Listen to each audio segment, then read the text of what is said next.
আসসালামু আলাইকুম। দেখেন আমাদের এখানে একজন গরমে অসুস্থ হয়ে গেছে, তো এখন অ্যাম্বুলেন্স আসছে, তাদেরকে নিয়ে যাবে।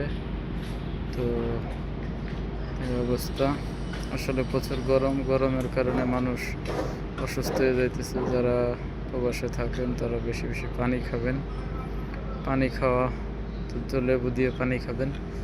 আসলে মানুষ আর মানসিক প্রেশার নেবেন না, চাপ নেবেন না কখনো।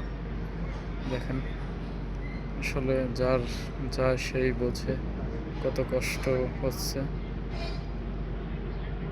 আসলে অনেকটাই গরমে অসুস্থ হয়ে গেছে। তো আমরা সবাই সেফটি ফলো করে এবং সবাই পানি খাবো বেশি বেশি করে।